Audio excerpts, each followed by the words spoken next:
Okay, so here's the story.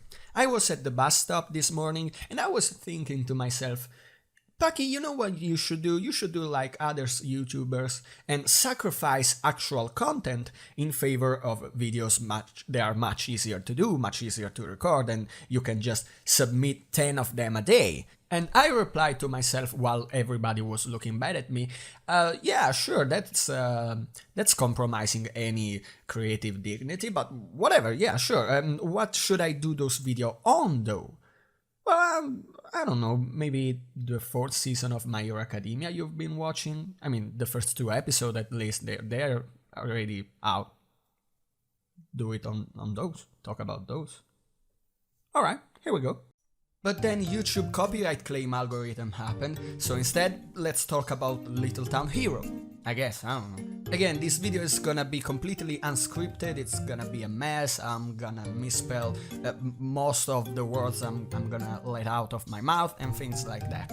But let's get a move on, I don't wanna spend a whole week editing. Okay, so I think that with Sword and Shield out and everybody talking and saying their own opinion about that game, we kinda forgot about another game from Game Freak that has come out this year, didn't we? I mean, what about the new franchise supposedly of Game Freak? This Little Town Hero? To me, this game is one of the most interesting titles that I've played in 2019.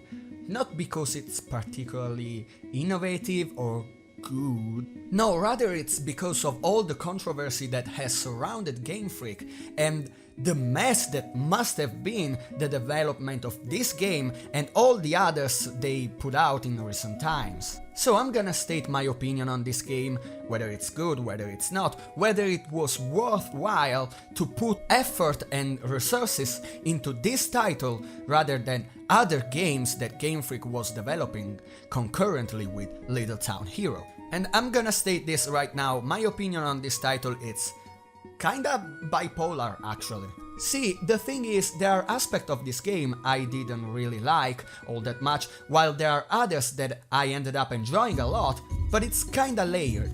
See, there were aspects of the things I didn't like about this game that I enjoyed nevertheless, and there were aspects of the things I did like about this game that were just bad. So I find myself in the difficult position of not truly being able to separate the two things. I'm just gonna talk about this game because I can't really point to a specific area of it, a specific aspect of it, and say that's 100% good, that's 100% bad. Take the character design for example. Half of the time it's great, half of the time it's really bad for Game Freak standard. Talking about the character, look at the king. This is the king of the little town. I mean, I love it. It's a wonderfully designed, it's a wonderfully made design. It's great. I see how teeny tiny he is. It's adorable. I love him. And again, there are more good design. There are some great design for some of these characters. For others, they're kinda average to bad. But for some of them in particular, I mean, let's take a look at our protagonist. It's mostly fine, it's kind of a solid design. He is supposed to be a kid, so it's kinda strange to see such prominent sideburns on him, but it's kinda fine, right? Well, let's spin the model around. Oh my god, the hair on this guy is terrible. It looks like something I could have drawn when I was back in middle school. It's, oh my god, those spiky hair. What is this, a Sonic game from the early 2000s? And the thing is, this design would be so good if it weren't for those dumb spikes on the back of his hair. Why, Game Freak? Why did you do this? And the thing is, I'm gonna look at them for the whole playthrough of this game. This was gonna be such a solid design if it weren't for those 3 dumb spikes on the back of his head. I mean, I can't be the only one that it's so bugged by this, right? Oh, but fear not, cause it gets worse. Okay, so you thought the main characters had a bad design? Wait till you see the main villain. Oh my, oh my, oh my. What is this? I mean, come on. This is so bad, and it's oh my, look at his hairs. I mean, do I really have to say anything here? But on the other hand, something must have happened to the creature design lead, to the art director of Game Freak in the last few years, because man, are the creatures and monsters and bosses in this game and in Pokemon Sword and Shield leagues ahead what was previously established in terms of details and raw design quality. I love them. I'm not gonna spoil many of them, just I believe the three designs, the three monsters design that were in the trailers for this game. But believe me, the creature concept and the creature design for some of these bosses, for some of these monsters, are the best, the single best thing about this game. I mean, look at them. Look at this one. This one is called a Megalobird. Another thing that caught my eye about this game was its presentation, and I mean from an aesthetic point of view. This, I believe, is the single best looking game Game Freak has ever put out, including Pokemon Sword and Shield. I mean, this town, the houses, the village itself, the, patch of fields, the farmland, the windmill, they are beautiful. They are beautifully made. They are so wonderfully detailed. You could get a glance at this game and mistake it for a Breath of the Wild. This looks like a settlement you would see in Breath of the Wild. But beside looking beautifully rich and detailed, this town, which is at the core of the whole game, it's actually pretty shallow. There are shops in this town, and they are beautifully made with lots of details, but they're useless. You can't buy anything in them. You could go a whole playthrough without ever entering one, beside a couple of characters that you can find in them during cutscenes or side quests. They are completely useless. There are things like secret passages, elevators or bridges, and you cannot access them. The town is filled with invisible walls, with invisible barriers. It constantly teases you and it tells you, hey, there's more to it than meets the eye, and then you can't actually go to the places that you would think you could. And there are nooks and crannies, there are secret places, hidden locales, but nothing happens in them. You don't find anything there. They're pointless. This whole town is pointless. I mean, they even give you the means of fast travel in what is essentially a rather small map. And why is that? Because beside traveling from place A to place B, there's nothing to see, there's nothing to do in this town. And it's the only place you're gonna see for the whole game, the only place you're gonna actually play in, and it's incredibly shallow. It feels incredibly cheap. That's the main thing about this game, is that it feels cheaply made.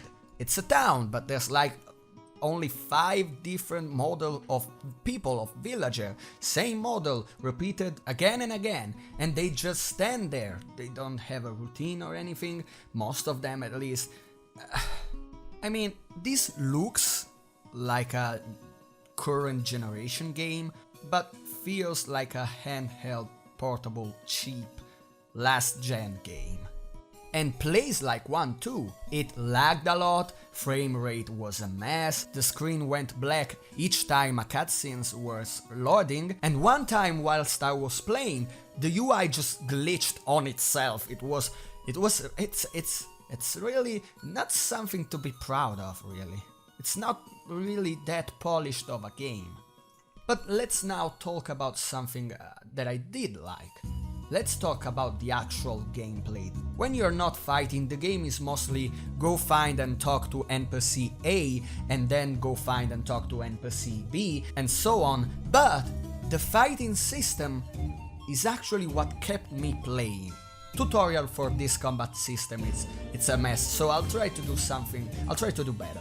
Basically, at the start of each turn, both you and your opponent will come up with ideas, both for attack or for defense. Then you pin those ideas against each other and the stronger one wins.